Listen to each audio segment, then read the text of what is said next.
At balikan po natin ang balita ukol sa estudyanteng umano'y biktima ng hazing sa Maynila. Nakatutok si Jay Sabal.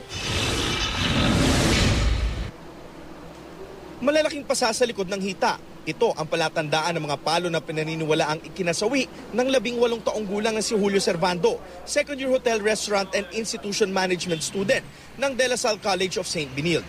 Nabuta po namin din, sir, nung sa gilid lang siya, isang balapit sa pinto, nakatihaya. Tapos nang kunanaso ko, pinatagilid sa akin. Tapos tiningnan lang, matigas na. Matigas na siya. Ay sabi daw mga matagal na daw yung matay. Bukod kay Servando, dinala rin sa ospital ang mga kaeskwela niyang sugatan na sina John Paul Raval, Lorenzo Anthony Agustin at isa pang estudyanteng menor de edad na hindi namin papangalanan. Hindi pa malinaw sa ngayon kung ano ang tinamo ng ibang mga estudyante. Nagpapagaling sila ngayon sa ospital. Sa inisyal na investigasyon ng pulis, sinabi ng 2 gwardiya ng kondo na tinitirhan ng isa sa mga biktima. Sinundo raw ng isang grupo ang 4 na biktima sa isang fast food chain sa Taft Avenue. Matapos ang ilang oras, may nagatid daw sa mga biktima sa kondo. Ayon naman sa isa sa mga gwardiya ng kondo na tumangging humarap sa kamera, pasuray-suray raw ang mga biktima. Kaya akala niya nakiinom lang ang mga ito.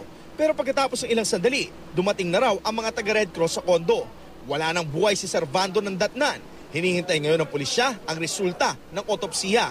Wala pang pahayag ang mga kaanak ni Servando, pero may tinututukan ng grupo ang pulisya. Sa ngayon na meron tayong tinututukang grupo pero hindi pa natin may divulge kasi nga hindi pa natin nakukunan ng official statement yung 3 victim witnesses. Ayon sa pulisya, kabilang sa tinututukan nilang anggulo ay hazing. Ipinarating naman ng De La Salle College of St. Benilde ang kanilang pakikidalamhati sa mga naulila ni Servando. Pinagdarasal din nila ang paggaling ng iba pang estudyante. Iginiit na ng pamunuan ng kolehiyo na ipinagbabawal nila ang fraternity at mahigpit na tinututulan ang karahasang kaugnay nito. May kipagtulungan din daw sila sa otoridad. Jay Sabale, Nakatutok, 24 Oras.